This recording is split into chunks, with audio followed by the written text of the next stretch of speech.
ఆ అమ్మాయి అలాగా ఇంట్లో నుంచి వెళ్ళిపోయి ఆ అబ్బాయి కూడా తీసుకుని వెళ్ళిపోయి మ్యారేజ్ చేసుకుంటాడు. ఇంకా మ్యారేజ్ చేసుకున్న తర్వాత ఇంకా ఇంట్లోని వాళ్ళ అమ్మమ్మ వాళ్ళు ఫోన్ చేస్తారు, ఇలాగా పిల్ల లేదు ఎక్కడికో వెళ్ళిపోయిందని అనేసరికి అప్పుడు వాళ్ళ అమ్మ అక్కడికి రాలేదని చెప్తుంది, విజయవాడ రాలేదని చెప్తుంది. అప్పుడు వాళ్ళ అమ్మలు విషయం ఏంటని అప్పుడు ఈ పిల్ల వెళ్ళిపోయిన తర్వాత అప్పుడు ఆ పిల్ల వాళ్ళ అమ్మమ్మకి చెప్తుంది, ఇలాగా మా ఇంటి ఎదురుగుండా ఒక అతన్ని ప్రేమించింది, నేను దెబ్బలాడి అన్నీ చెప్పి పంపించాను, ఇలా చేస్తుంది అనుకోలేదంటే ఎంత పని చేస్తే చెప్పాల్సింది కదా, ముందే చెప్పుంటే మేము జాగ్రత్త పడదాం కదా, మేము సంబంధం కూడా చూసాం, సంబంధం కూడా చూసినప్పుడు ఏమీ అనకుండా ఏటీ చేయకుండా అన్నీ పిల్లడితో బాగానే మాట్లాడింది, ఆ పిల్లడు కూడా ఇక్కడికి వెళ్దామంటే వెళ్దాము అన్నది, కనీసం ఇలా ప్రేమిస్తున్నాననే సంగతి కూడా చెప్పలేదు మాకు అనేసి ఇలా వాళ్ళ అమ్మని గసురుతారు, ఆ పిల్లల అమ్మని.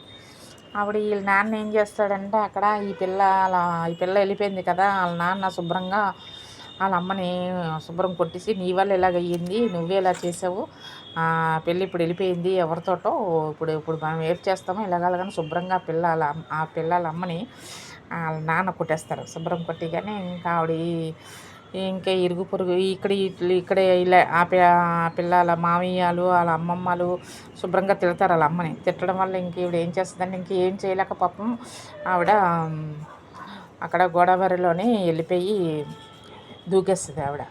దూకేసి చనిపోద్ది. చనిపోయిన తర్వాత ఇంకేం చేస్తుంది, ఇంకేం చేయలేక వాళ్ళ అమ్మమ్మలు ఏడుస్తారు. ఆవిడ చేసిన తప్పు ఆలేటనుకోండి, ఈవిడ ఏదైనా చేస్తే ప్రాబ్లం అవుతుంది, ఎందుకులే చెప్పడం, జాగ్రత్తగా ఉంటుంది కదా, వాళ్ళ అమ్మమ్మ ఇంటికి పంపించాం కదా, మా అమ్మాళ్ళ ఇంటికి పంపించాం కదా అని ఆవిడ అనుకున్నది.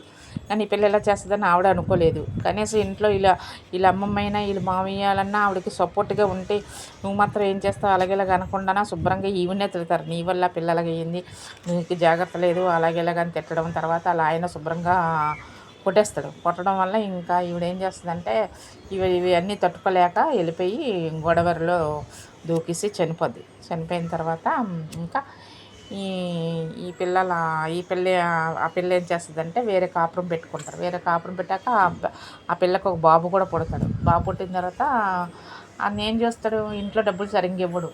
ఏంటి ఇంట్లో డబ్బులు చాలట్లేదు ఎలాగా అన్నానంటే అప్పుడు అతను అంటాడు, మీ ఇంట్లో ఇవ్వడానికి మరి నాకు వేరేగా భార్య పిల్లలు ఉన్నారు కదా, వాళ్ళకి నీకు నేను ఎక్కడి నుంచి తేగలను, ఇద్దరికీని నేను ఇంతే ఇవ్వగలను, ఇంతకు మించి నేను ఎక్కువ ఇవ్వలేను అనేసి అని అంటాడు. ఇప్పుడు ఆ పిల్ల చేసేది లేక ఇప్పుడు ఏమో ట్యూషన్లో చెప్పుకొని ఆ పిల్ల బతుకుతుందన్నమాట, బతుకు ఈడుస్తుంది.